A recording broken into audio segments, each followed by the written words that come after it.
여기에 축구 통계 매체 후스코어드닷컴은 공식 SNS를 통해 이번 시즌 유럽 5대 리그에서 90분당 가장 많은 찬스를 만들어낸 선수들을 발표하며 이강인의 성과를 주목받게 만들었습니다. 유럽 5대 리그는 프리미어리그, 라리가, 분데스리가, 세리에 A, 그리고 리그앙을 포함하는데요. 이 5개 리그 전체 선수들 중에서 90분당 기회 창출이 가장 많았던 선수는 바이에른 뮌헨의 마이클 올리세로 90분당 1.23회로 1위를 차지했습니다.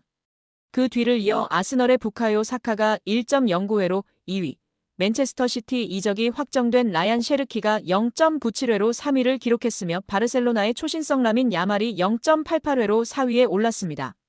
이어 5위는 파리 생제르맹에서 뛰고 있는 이강인이 차지했습니다. 이강인은 90분당 0.86회의 기회 창출을 기록하며 그의 정확한 킥과 남다른 시야가 동료들에게 많은 기회를 만들어주는 역할을 했습니다. 열거된 선수들이 현재 세계 축구계에서 촉망받는 유망주이거나 세계 최고 중 한 명으로 꼽히는 선수들인데요. 이강인 선수의 잠재력, 천재성을 다시금 확인할 수 있는 상황입니다. 공격형 미드필더나 우측 윙어로 나서 찔러주는 킬패스가 일품인 이강인은 지난 10일 열린 2026 국제축구연맹 북중미 월드컵 아시아 지역 3차 예선 B조 10차전 쿠웨이트전에서 그의 장점을 여실히 보여주었습니다. 이날 이강인은 직접 골을 터뜨렸을 뿐 아니라 기회 창출도 무려 7번을 기록하면서 공격 활로를 뚫어섰습니다. 파리 생제르맹에서 활약 중인 이강인의 미래가 더욱 밝아질 것으로 보이며 화제입니다.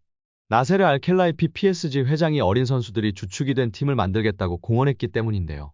유럽 축구 전문기자 파브리치오 로마노에 따르면 알켈라이피 회장은 우리는 앞으로 6에서 8년 더 함께 뛸 수 있는 팀을 만들고 싶다라며 유럽 축구연맹 챔피언스리그 8강팀 중 가장 어린 팀을 보유하고 있다. UEFA 클럽 랭킹 10위 안에서도 가장 어리다. 정말 자랑스러운 일이다라고 말했습니다. 현지에서는 알켈라이피 회장의 발언에 대해 미래 자원들로 리빌딩에 착수할 거라고 선언한 것으로 보고 있습니다. 킬리안 음바페가 떠난 후 새로운 청사진을 그리고 있다는 분석입니다. 영국 비사컨은 PSG의 알켈라이피 회장은 장기 프로젝트를 그리고 있다. 앞으로 6년, 7년, 8년은 뛸 수 있는 젊은 선수들을 중심으로 팀을 개편하고자 한다라며 알켈라이피 회장의 최근 발언은 과거 음바페를 지키려고 했을 때의 발언과 상당히 대조적이다라고 전했습니다. 이어 PSG는 새로운 시대를 준비하고 있으며 음바페는 팀 계획에서 점점 사라지고 있다. 레알 소시에다드와의 챔피언스리그 16강전에서 결정적인 역할을 했지만 PSG는 선수들이 음바페가 없는 상황에 익숙해지도록 음바페에게 부수적인 역할을 맡기고 있다라고 덧붙였습니다. 게프폴뉴스 프랑스 또한 알켈라이피 회장은 파르크 데 프랭스에서 새롭고 젊은 장기적인 프로젝트를 강조했다. RMC 스포츠에 따르면 알켈라이피 회장은 선수들은 매 경기 승리를 원하지만 현실적이어야 한다. 우리는 팀을 구성하는 과정에 있으며 선수들 대부분이 어리다. 새로운 팀을 만드는 과정이기 때문에 쉽지 않다라며 팀을 만들었다고 해도 선수들이 준비가 된 것은 아니다라며 충분히 기다릴 필요가 있다고 강조했습니다. 회장이 직접 젊은 선수들로 개편하겠다는 뜻을 밝힌 만큼 이강인의 미래도 좀 더 밝아질 것으로 기대되고 있습니다. 2001년생 이강인은 얼마 전 23번째 생일을 맞았습니다. 알켈라이피 회장이 언급한 6에서 8년 동안 활약할 수 있는 선수에 부합하는 나이대입니다. 현지 보도에 따르면 PSG는 지난달 익명의 PL 클럽으로부터 이강인에 대한 제안을 받았으나 이를 거절했습니다. 영국에서는 중동 자본을 등에 업은 뉴캐슬 유나이티드가 이강인을 노리고 있다는 루머까지 등장했습니다. 그러나 PSG가 이강인을 팔지 않겠다고 선을 그으면서 이강인의 이적설은 루머에 그쳤습니다. 이어 김민재의 전 소속팀인 나폴리도 이강인과 연결됐습니다. PSG가 음바페의 대체자로 빅터 오시멘을 영입하려고 하는데 오시멘의 이적료가 워낙 비싸니 나폴리 측에서 먼저 지불 구조를 이적료와 선수로 바꿀 것을 제안했다는 내용이었습니다. 이 과정에서 나폴리는 PSG가 내놓을 트레이드 카드로 이강인을 지목했는데 PSG가 곧바로 협상을 접었습니다. 젊은 선수들을 중심으로 팀을 개편할 계획을 세운 PSG의 플랜에서 이강인이 어떤 입지를 갖고 있는지 알 수 있는 대목이었습니다. 최근에는 사우디아라비아에서 이강인에게 관심을 보이고 있다는 소식도 전해졌습니다. 심지어 일부 사우디아라비아 클럽들은 이강인을 리그 최고 연봉자로 만들 생각도 갖고 있다는 보도였습니다. 프랑스 매체 풋 메르카토의 산티 아우나는 일부 사우디아라비아 클럽들이 이강인을 영입하기 위해 PSG와 이강인에게 초대형 제안을 건넬 준비를 하고 있다며 상황을 지켜봐야 한다고 했습니다.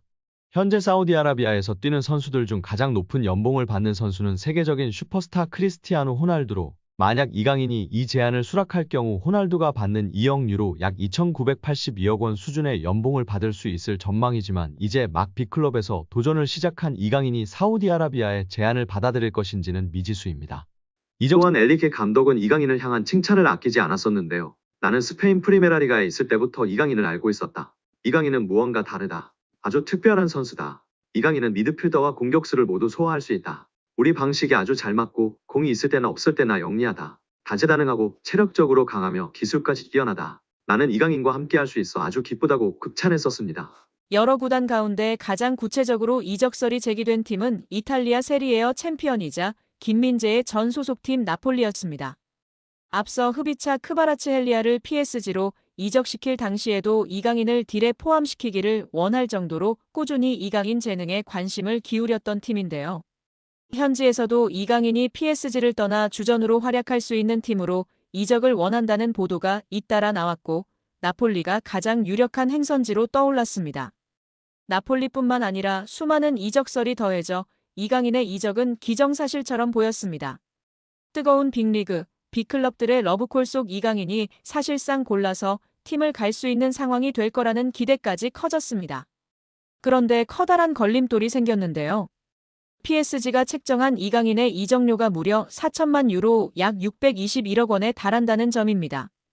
2년 전 PSG가 이강인을 마요르카에서 영입할 당시 들였던 이적료 2,200만 유로 약 342억 원의 2배 가까운 수준으로 폭등했습니다. 어느 구단이든 부담스러울 수밖에 없는 액수이기도 합니다. 이강인 영입에 오랫동안 공을 들였던 나폴리마저도 4천만 유로의 이적료엔 난색을 표하고 있는 것으로 전해졌습니다. 4천만 유로는 나폴리 구단 역사상 세 번째로 높은 이적료 지출이기도 합니다.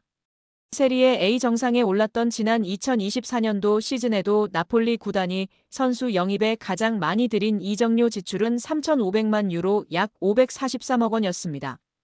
나폴리뿐만 아니라 다른 구단들 역시도 부담 없이 결정을 내릴 수준의 이적료가 아닙니다. 우선 나폴리와 PSG 구단 사이에 협상 테이블이 차려지겠지만 PSG는 급할 이유가 없습니다. 아직 이강인과 계약이 3년이나 남은 만큼 이적이 쉽지 않다면 헐값 이적 대신 요긴한 로테이션 자원으로 이강인과 동행을 이어갈 수도 있습니다. 루이스 엘리케 PSG 감독도 이미 이강인을 측면 공격수나 중원, 심지어 제로톱 역할까지 맡기며 다양한 포지션으로 기용한 바 있습니다. 백업 역할을 맡기기에 더 없는 존재입니다. 푸실도 이강인의 높은 이적료가 나폴리 이적에 큰 걸림돌이 될 것으로 보고 있는데요. 매체는 당초 PSG는 이강인의 이적에 반대했지만 이제는 이강인이 떠날 가능성을 열어뒀다. 문제는 PSG가 이강인의 이적료를 과도하게 요구하고 있다는 점이라고 지적했습니다. PSG 구단이 과도하게 책정된 이강인의 이적료를 낮추지 않는다면 이강인의 PSG 탈출은 예상 외로 쉽지 않을 거라는 전망입니다. 여기에 프랑스 매체 스포르트 프랑스는 아스널은 이강인을 되살릴 준비를 완료했다라고 보도했습니다. 매체에 따르면 프리미어리그 명문 클럽 아스널이 이번 여름 이강인 영입을 고려 중인데요. 매체는 PSG의 이적 시장은 현재 클럽 월드컵과 루이스 엘리케 감독의 선수단 정리로 인해 정체되어 있다라며 하지만 PSG는 곧 특히 원치 않는 선수들을 중심으로 매각을 시작할 것으로 예상된다라고 설명했습니다. 이어 밀려나는 선수들 중 이강인은 PSG에서 최고의 활약을 펼쳤을지도 모른다라면서 큰 기대를 안고 합류했지만 주전 자리를 제대로 잡지 못했던 이강인은 다른 곳에서 출전 시간을 확보하기 위해 짐을 싸고 있을 가능성이 크다라고 덧붙였습니다.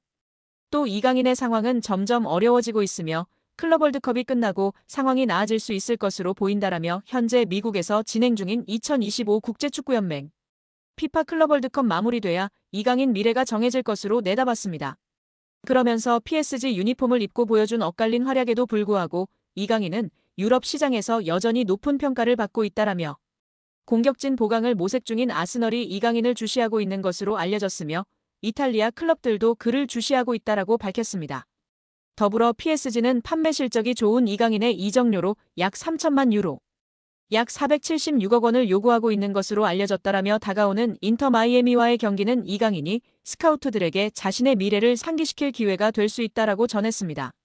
아스널은 지난 1월 겨울 이적 시장 때부터 이강인 영입을 고려한 것으로 알려졌는데요. 글로벌 매체 디 애슬레틱은 지난 1월 아스널이 논의 중인 선수 중 한 명은 PSG의 이강인일 수 있다라고 보도했었습니다. 시간이 흘러 영국 풋볼 팬캐스트는 지난달 9일 미켈 아르테타 감독은 손흥민이 믿을 수 없다고 극찬한 이강인의 아스널 이적을 원한다라고 전했었습니다. 매체는 아스날의 미켈 아르테타 감독은 손흥민이 믿을 수 없을 만큼 훌륭하다고 생각하는 올라운드 플레이어의 영입을 승인할 것으로 알려졌다라고 설명했습니다. 더불어 아스널의 스포츠 디렉터 안드레아 베르타는 개인적으로 아스널의 이강인을 원하고 있다라며 PSG는 오른쪽, 왼쪽에서 공격형 미드필더로 활약할 수 있고 필요할 때는 스트라이커로도 뛸 수 있는 이강인을 판매할 의향이 있다라고 밝혔습니다. 그러면서 베르타 디렉터는 아틀레티코 마드리드에 있을 때 이강인 영입을 추진한 것으로 알려졌지만 그는 이강인을 영입하는데 실패했다라며 아르테타 감독은 아스널에서 이강인 영입을 환영할 것이며 감독과 스포츠 디렉터가 모두 이강인의 자질에 대해 의견이 일치하는 것으로 보인다라고 했습니다. 프랑스 풋살 세븐도 지난 25일 파리 생제르맹의 대한민국 윙어 이강인은 이번 여름 엄청난 제의를 받고 있다라며 수많은 클럽들이 이강인에게 제의를 준비하고 있다라며 이강인 이적설을 보도했습니다. 매체는 PSG는 이번 여름 이적 시장에서 핵심 선수들을 영입할 예정이고 선수단 축소를 위해 일부 선수들과 이적을 고려하고 있다라며 유럽 B클럽들은 몇몇 핵심 선수들을 탐내고 있다. 특히 유럽에서 뜨거운 관심을 받고 있는 이강인이 그 주인공이다라고 전했습니다.